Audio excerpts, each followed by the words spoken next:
આવીને સડીને સીધો હુમલો કર્યો, આતંકવાદીઓનો અડ્ડો હતો, તમે સીધો હુમલો કર્યો સાહેબ. તમે હોય કે સાહેબ ને સાહેબ હોય કે સાહેબ ને બોલો એને વાત કરો આગળ હોય એમ ડાયરેક્ટ તો કોઈ આ કોઈ એવું કઈ નથી કે આતંકવાદીનો હુમલો તો તમે ડાયરેક્ટ હુમલો કર્યો, પહેલા નોટિસ દેવી જોઈએ. ડાયરેક્ટ તમે યાર જાણ તો કરવી જોઈએ ને, કમસે કમ લશ્કર લઈને આવી ગયો, સીધો લશ્કર આ કે આતંકવાદીનો અડ્ડો તો નથી તે સીધો લશ્કર લઈને હોય આવો કેમેરા મેલ દીધા. ના ના અહીંયા ચાલુ છે. હા હવે શૂટિંગ ઉતાર આલો બધા એક કર મારો પડતા આ કંપની ના સાથ છે આ ઉમરો આપનો कुछ में लेना देना नहीं. कौन છે આ ભાઈ? આર્યા જી બોલો.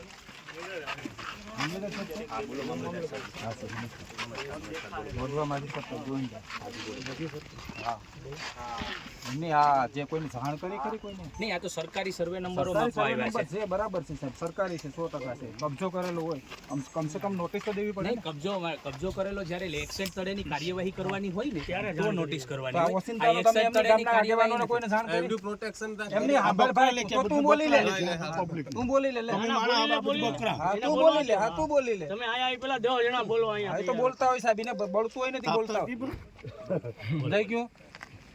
તમે ડાયરેક્ટ આ હુમલો કર્યો, કોઈ ત્રાસવાદીનો અડ્ડો હતો?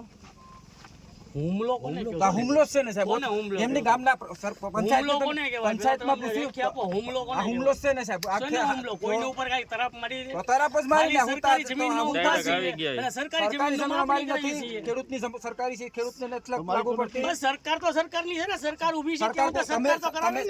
તમે શું કર્યું જમીનમાં કાઈ કર્યું? અમે ખાલી માપણી કરાવીએ છીએ. માપણી કરવા માટે તમારે નોટિસ નથી દેવાતી, તમારે ગ્રામ પંચાયતને જાણ કરી ગ્રામ પંચાયતને જાણ કરી. એક મિનિટ ગ્રામ પંચાયત હસ્તક મારી વાત સાંભળો. ઓ ભાઈ એક મિનિટ સાહેબ, તમે મને સાંભળશો? એક મિનિટ સાહેબ, ભલે સરકાર આમ પ્રજા સરકાર નથી. વડીલ મને માપણી કરવા આવ્યા છે કે કબજો લેવા નથી આવ્યા? આ લોકોને માપણી કરીને ખાલી આપવાની છે. એમને આમ પ્રજા સરકાર નથી સાહેબ. મને સાંભળશો? અમે ના નથી પાડતા, પણ સરકારી જમીનની ખાલી માપણી કરવા આવ્યા છે. માપણી કરવાને અમે ક્યાં ના પાડીએ, પણ તમારે જાણ તો કરવું છે. પંચાયતમાં પૂછ્યું સાહેબ, મને સાંભળશો તમે? મને અહીં મારા સમજો. ઘોડાભાઈ, તમારા ઘોડાભાઈ ક્યાં રૂલ્સમાં લખ્યું છે કે સરકારે એની જમીન માપવા માટે થઈને ગ્રામ પંચાયતને જાણ કરવી? મને રૂલ્સ આપો એટલે હું જાણ કરું. એવું લખી જો કે ક્યાં હું કહું છું, સરકાર ગમે ત્યારે સરકાર ગમે ત્યારે પોતાની જમીન માપી શકે. નિયમ 79 મુજબ ગમે ત્યારે સરકાર તો પોતાની જમીન માપી જ શકે ને. સરકારને ક્યાં મનાય છે? કોઈ તો કંપનીમાંથી પંચાયતનો રોલ સરકારી જમીનમાં કોઈ નથી. ગ્રામ પંચાયતનો રોલ નથી. પંચાયતને અમારે જાણ કરવાનો આવે છે. પંચાયતને જાણ કરવાનો કોઈ રોલ નથી. આપણે આપણાથી થાય કાર્યવાહી કરવાનો. હાલો આપણે ભાઈ લો એન્ડ ઓર્ડર માં તમે તમારું ધ્યાન રાખો, બરાબર છે? સરકારી જમીન છે ને, સરકારી માપણી કરાવવાની છે. એમ નહીં સાહેબ, તમારે પેલા જાણ કરવી પડે. પંચાયત તો તમારે બળજબરી આ શકવાની વાત કરી ને. સરકારી જમીનમાં કોને બળજબરી? તમારી પ્રાઇવેટ જમીન હોય તો અમે બળજબરી જાણ તો કરી છે. અમને સરકારી જમીનમાં અમે તમારી બળજબરી જમીન છે, કરી તમે જાણ નથી. કરી કોઈને? સરકારની જમીન કોઈને જાણ કરી કોઈને? સરકારી જમીનમાં જાણ કરવાનો રહેતો જ નથી. એમ નહીં અમે સરકારના જ છીએ. અમારા અમે સર્વન્ટ અમારા છો સાહેબ, સર્વન્ટ અમારા ને.